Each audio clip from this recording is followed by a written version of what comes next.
4 pas. Mais les Françaises sont les champions d'Europe de l'abonnement. Je ne parle pas de votre journal ou de votre magazine, mais d'objets ou de services liés à la vie quotidienne. Pourquoi les Français sont-ils si friands des abonnements? Réponse Yannick Hézard et Séverine Fortin.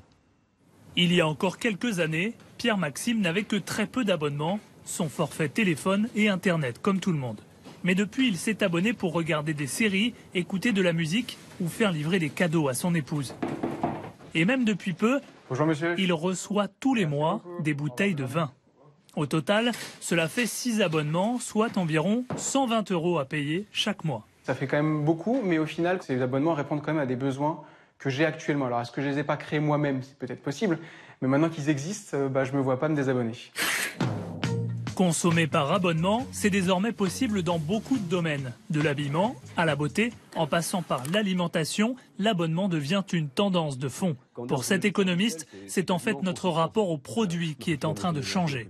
80% des Français, lorsqu'on les interroge sur le sujet, nous disent que ce qui est important, c'est l'usage qu'on a des objets, c'est pas forcément d'en être propriétaire. D'abord parce que nous sommes tous submergés par les produits, donc la soif d'en accumuler encore est en train de se réduire. Enfin, on sait qu'on ne pourra pas continuer comme ça. Et cette évolution donne des idées à de nouveaux secteurs qui tentent eux aussi de s'engouffrer dans cette tendance de l'abonnement. Il est midi, ce jeune homme est en train de venir chercher son déjeuner, comme des millions de salariés, sauf que lui le fait désormais en tant qu'abonné. Sur une application, la veille, le client réserve son plat parmi plusieurs restaurants partenaires.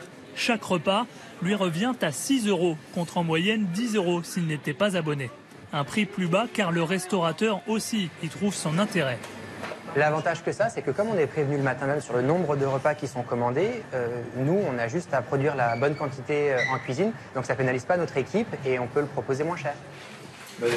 Mais qui dit abonnement, dit aussi souvent engagement.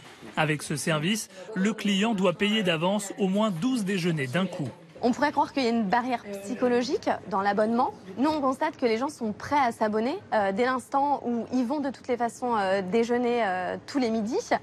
Et si en plus on peut leur proposer pour un prix beaucoup plus intéressant, ils sont tous prêts à le faire. Pour l'heure, une centaine de restaurants à Paris ont rejoint ce concept qui devrait s'étendre à d'autres villes françaises début 2018.